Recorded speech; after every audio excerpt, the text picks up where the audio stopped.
Well, good evening, everybody. This is our team huddle up for Wednesday, October 5th, 2016. We're all excited to be midway through the Fall Health Challenge. And we've had so far in our team huddle ups, we had a nice welcome meeting. We had one on healthy eating, which Linda did. And then we had a kind of a guest one that we went and watched Dr. Eric's presentation from his office a couple weeks ago. So tonight, Mary Tabbit, who's a fabulous health coach on our team, is going to be talking to us about healthy motion, which is something that she's so good at and has really trained really hard at. So Mary Tabbit, so take it away, my dear. Hi, everyone. Okay, so we're talking about healthy motion, and you know the old saying, no pain, no gain. Well, it could go both ways. If there's no pain, you can gain weight, or if there's no pain, you know, no gain of getting muscular. All right. So I guess this all starts back when I hadn't exercised in years, and when I was younger, we hit the gym. We were all the time at the gym, and you know, things happen as you get older, and you lose your muscle. But I was told by a trainer that your muscle has memory, and it'll remember what you were before, and it's underneath. There is muscle still under there, but you just have to burn off that fat to get through to that muscle. All right. And talking about burning off, just so you get an idea, somebody has a McDonald's Big Mac, large fries, and a hot fudge sundae and a large Coke. That's 1,680 calories. People have done that for lunch, and then they have their dinner on top of it. So it takes 2 hours and 27 minutes of running at 5 miles an hour to burn that off. Okay, just, you know, it's good to know that, you know, what we eat it's important what we're eating as well, to make sure that we're burning the fat in our body at the same time. We know that 80% of weight loss or maintenance is nutrition, and 20% is exercise. So think about that. I mean, if you're eating right and you're eating 6 times a day, your body actually will burn quicker than it will if you're working out really, really hard, intense, and then stopping at McDonald's on the way home to pick up that meal I just talked about. How many of us have done that in the past? I know I have.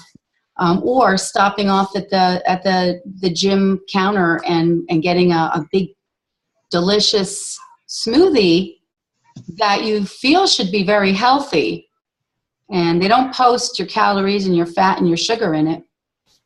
I remember getting those when I'd go to the gym, a nice big pina colada smoothie, and I would say, oh my God, this tastes so good. And you get into a routine. You go to the gym, you work out really hard, and you get one of those, and that's your like your prize for all the work that you did. But I asked them one day, can I see the calorie content and everything? Because that's very important. You know, in the back of every can, you're going to find the calorie. And I think Linda covered that last week. But, you know, we really have to keep that in mind, because all that workout that you're doing is just wasted if you're going to go out and splurge on things that are not good for you. Dunkin' Donuts blueberry crumb donut and a large vanilla bean colada, 1,360 calories. It takes 4 hours and 48 minutes of walking at 3 miles an hour to burn that off. Okay.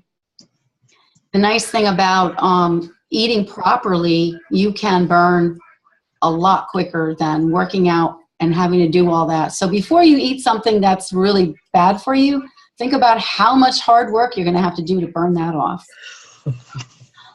That's a deterrent. I think that would be that could be a positive and a negative all in one. Okay. Good grief.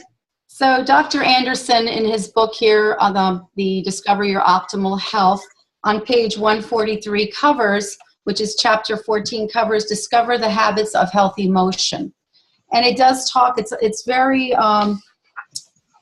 very detailed, and it talks a lot about your figuring out exactly what you should be, how much you should be eating for your height, your weight, and everything. But there are some great charts on some of our websites that you can put your weight in there, and it'll tell you what you should do as far as how much you should be working out and how much you should be eating and calorie. General activity, is the ones that you're doing, like say you're dancing or you're cleaning your house, you're getting a lot of steps in. Those are things that we can do all the time, and nothing gets unnoticed in your body. Like, working in your garden, just say no to the elevators and the escalators, walk down the steps. Joe and I do it all the time. We'll go somewhere and it's like this huge steps, and we run up those steps and try to beat the people that are on the escalator, and it's so much fun. I wouldn't. That's funny. I like that. That's funny. Yeah, I wouldn't advise going down an escalator as it's going up, or going up when it's going down. Joe does that too, and it's really, you could fall, but it is a good workout. So don't drive, but walk to your mailbox. Make several trips carrying your packages and groceries. I know, as somebody that does a lot of things at one time, what do they call that? Multitasking, right? I'll come from the store and I'll hang those plastic bags on both arms and carry a water on my head as I'm walking to the house to try to get my things done. But they say, take one bag in at a time. You're going to get more workout. So you don't need to be lifting heavy weights to get a workout. You need to be, using, just going back and forth, maybe 10 times, you'll get more steps in. The Fitbit is a great thing. That'll tell you about your steps and your sleep. I know, Carol, we were talking earlier about not getting enough sleep, but honestly, if you have a Fitbit and you watch, it'll tell you the nights. Maybe you can track it and say, I really didn't sleep good last night. Oh, you know what? I ate something that probably wasn't good for my stomach, and maybe that's what upset it. Maybe I was worried about something. Maybe I was doing my bills at the end of the night, and maybe I was watching the debates, and you can't go to sleep after that. There's a lot of things that Fitbit will help track and keep as well as exercise. Joe has a Fitbit that's a little bit more advanced, and it tracks the steps. It shows that he walks up the steps too, not just walking on a straight path. So it'll show the calories that he burned a lot more than what I would do on my regular Fitbit. So there's different types of bands that you can wear that will help to give you all that information. They say that, even with eating, if you don't treat it as a negative and treat it as a positive, that you're doing something good for your body and that you're not feeling, oh, I got to do that again. If it's a positive in your head, you're going to feel good about working out. And, knowing that every step that you take is just one step better than just sitting on the couch and watching TV. All right. Our bodies were designed. There's a book that Dr. Anderson wrote, is The Habits of Health, Dr. A's Habits of Health, which is this one here. And he says our bodies are like a 20,000-year body that, like the cavemen back in the day, they hunted, they fished, they hiked, they looked for their food, they had to put their overnight sleeping area together for the night. And so there was a lot of exertion and a lot of exercise, even those regular exercises that we were talking about, which is the NEAT, non-exercise activity. And those are things that our society doesn't do anymore. We are always, pushing the buttons and driving the car and pushing the cart, to the car. That's a luxury in today's world compared to what people did before. I remember seeing movies about the women carrying the water on their head, a mile to get home to water their flowers or plants or feed their family to help to survive with. And what do? We turn a faucet now, So there's really less and less that we do to get exercise. I work out in a gym and I work out at home, and it doesn't matter. You can work out anywhere. You can go to a park, and sometimes they have like little areas that you can, do little exercises in the way. I don't know, our park does, Colonial Park in Somerset, and they have little signs that'll tell you what it's good for. But, even swinging on a swing, using your legs, moving your body, that's exercise. Walking, fishing, again, you're using your arm, it's exercise. Cooking in the kitchen, exercise. Before you open up the can, do a little bit of this. This is called the Arnold. You want to make sure that you have the same size cans, and you start here and you go up to here, and then you come down, and you're working, your arms, your back. Those are really good exercises, and those are things that I do in the gym and that a trainer will teach me. Okay, so you can do these things at home. I highly suggest, if you see any of the videos at all on our challenge, to really take notice to that. And you can also go on YouTube and go to Meltdown Challenge videos, exercise videos. And there's a whole slew of them, like 5 years worth of videos. And these are things you could do at home. You don't have to even go to the gym. If you don't, if the finances aren't good, or maybe your time, you don't think that you have the time to do it, you can do this at home. I find, for me personally, it's better for me to go to a gym and get away from my desk and get away from the dishes and get away from the dog and everything. So it kind of puts you in a different mind frame. And when you have people that are working out, it kind of like, you're with like-minded people at that time, so you're kind of challenging yourself. So I like to go to a gym. I would suggest, if you're going to go, do a week free week that they have, and check out which ones you're comfortable in, because some are more man's gym, big guys that are grunting and screaming and all that, and others have a lot of classes like Zumba and yoga and Pilates and step classes and what's the one with the bike? The spin classes, and thanks, Joe. Spin classes. There's so many different classes out there, and you can also get it on your TV too. I'm sure they have, some things that you can get on your videos that they have on TV to get exercise. So it's, if you don't have the funds, there are ways that you can still get out. And I find that when I do something for somebody else, I put more of an effort than doing it for myself. So if you have a buddy and you go walking, you feel bad if you don't go walking with them, because you want to make sure that they're taken care of. That, and also, even if you were to go to the gym and you had a trainer and they were expecting you there, because that's how they make their money, you're not going to miss.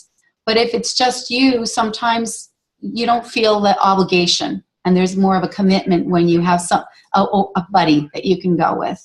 So even taking your dog for a walk. I mean, the dog, they need to walk too. So even if you just think that you're doing it for them, you're getting the results and, the benefit for going out with them. At your kids' sporting events, walk around the field while watching the game. There's a lot of field to walk around. There's get a headset. All right, and get your headset and walk around the office while on your phone. There's a lot of good videos and good Zoom calls like ours that you can watch the old ones that you missed, and you can watch it while you're walking around. Trying to keep yourself involved in what you need to have done to, for yourself is really important. And if you push it on the side and you just, pile the books on top of it, it's not going to get done. If you must watch TV, get up and walk around during the commercials, and don't walk into the kitchen. Go up and down the steps. You get some steps in there. They say that a commercial lasts about 4 minutes. So if you can do something for 4 minutes, you know, add them all up. It might make your time, instead of, it'll take your habit away from maybe munching on things during those commercial times or going into the refrigerator or the kitchen. Everything is a habit. Whatever we do in life becomes a habit, whether it's a good habit or a bad habit. And so you just have to make those choices and know that, you know, you are putting yourself in that predicament. So you want to make sure if you have a goal that you want to lose X amount of pounds, or you want to tone up, you know, you have to take steps to get there. It's not going to happen overnight. And you can't just do it once a week. You have to do it more than that. I have another book that I'm reading, and where is it? Oh, here it is. Take it off, keep it off. Okay? I found it in the dollar store. Things don't cost that much money. It's amazing. It is amazing. It explains, this guy actually put on, what did he put on? 90 pounds. He gained 90 pounds, then came up with a healthy, safe program to take off the weight in the following 6 months. So, you know, he is actually explaining that nutrition is most important, and training is 20%. Exercise is 20%. So, but he does have a whole list of different exercises in here, and it's something that I paid for, you know, for the trainer. So you don't have to have an expensive trainer to do that. The nighttime walk. The evening walk burns more calories and promotes a good night's sleep. If you eat dinner and go straight to bed, your body, in a sense, stays awake. Working throughout the night to metabolize your meal.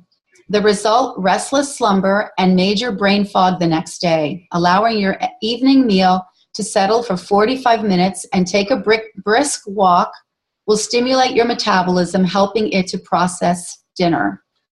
Stick to 15 minutes, 20 max, at a continuous brisk pace, and follow it up with a cup of herbal tea to detoxify and calm your body down even more.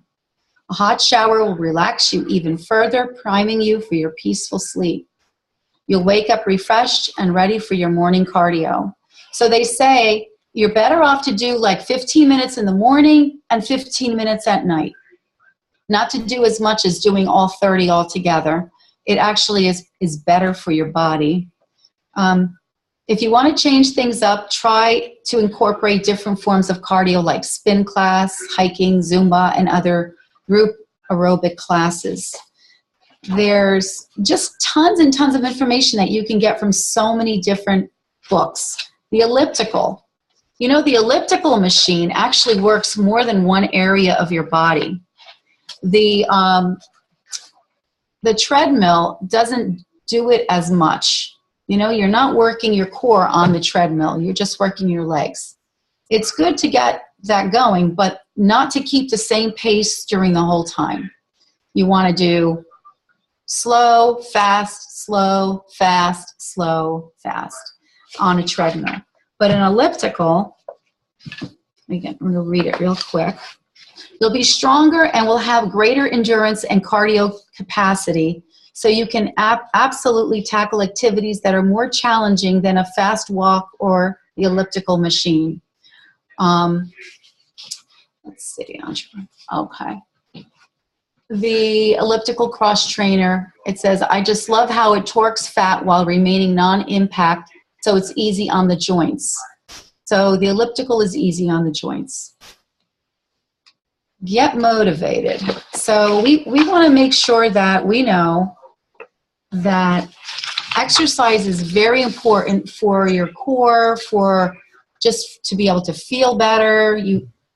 But you can't get there, that frame of mind, just with exercise. All right. We have people that come into the gym maybe 100 pounds overweight, 150 pounds overweight. They sign up for the gym because they're excited to get fit. They go to the trainer. They sign up for the trainer. They're locked in. All right. They have a contract. They're locked in. They have them doing this crazy with ropes, rigorous exercise where they look like they're going to keel over. They don't see results because they're working out so hard. They probably stop at McDonald's on the way home or at the counter and get their big sugar drinks. And then they find out that, they've been doing it all wrong. Sometimes, a gym will try to make that money and not really give the right information. So I think this challenge is really great because you're getting so much information for weight loss or for maintenance. It's not just about food. It's about the whole thing. You've got your healthy mind, your healthy body, even your healthy finances, because if you have low finances, your stress level goes up, you start to eat, and you get out of whack. So everything ties in together. Carol. Yes, Mary. Did I miss anything? No, I think you did a great job. I mean, I loved hearing you said a lot of stuff that I hadn't really thought about before.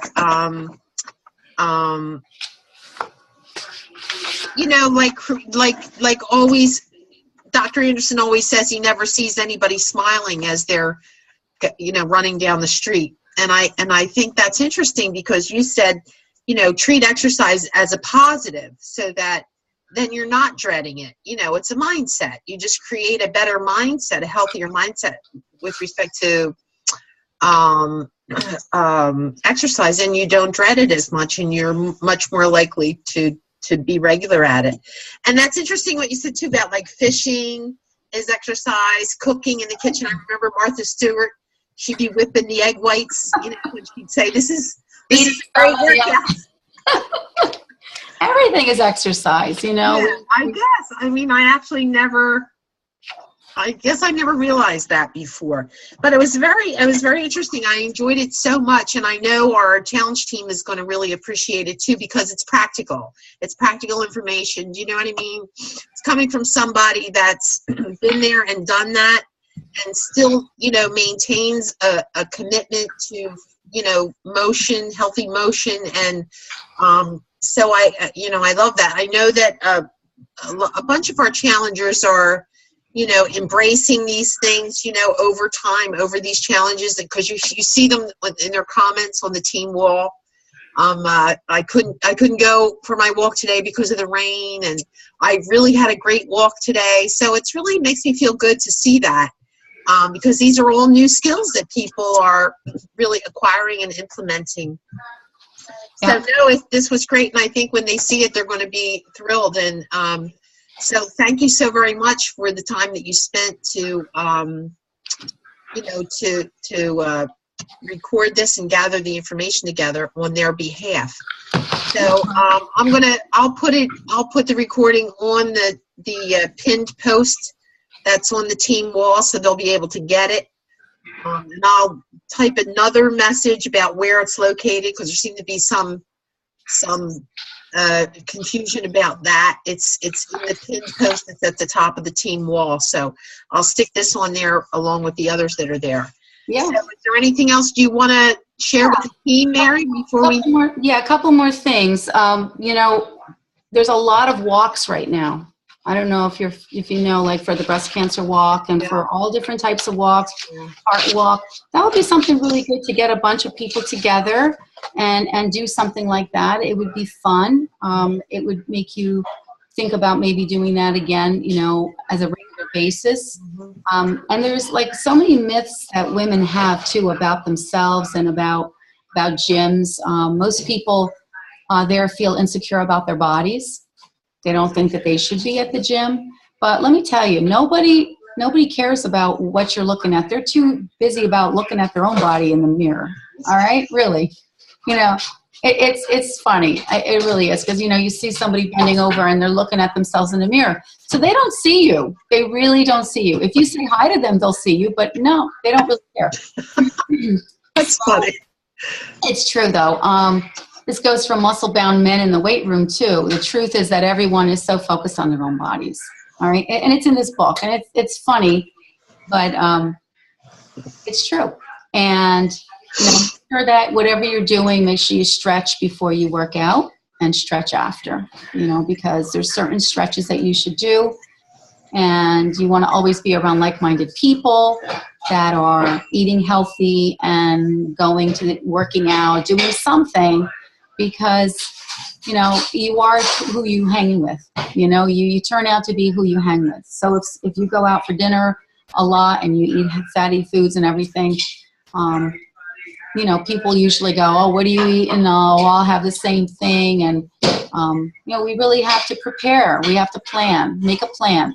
Make a plan for the day of what you're going to do the night before. Do it like, okay, what kind of exercises do you think you want to do? And if you do that, and also if you take your gym clothes with you to work and change before you leave, it doesn't matter if you're going home to work out or if you're going to the gym. It puts you in a different mind frame. You put your sneakers on.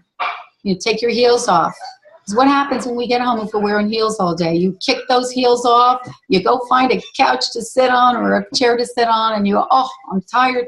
But if you put those sneakers on, it gives you a totally different mindset. Mm-hmm. So that's something that also helps to get you in the right frame of mind. That's a great point. That's a really great point. It's true. So let's go get our sneakers on. Yeah, really, right? Oh, wow. All right. So, okay. Well, thanks, Mayor. I'm going to stop the recording. Are you done? Yes, I'm all done. Okay. So I'll just stop the recording for now and just say to our team, enjoy this recording because Mary Tabbit is the top health coach on our team when it comes to being a gym person. She knows exactly what she's talking about. Yeah, that's exactly right. So, so thank you so very much, Mayor. You're welcome. My pleasure.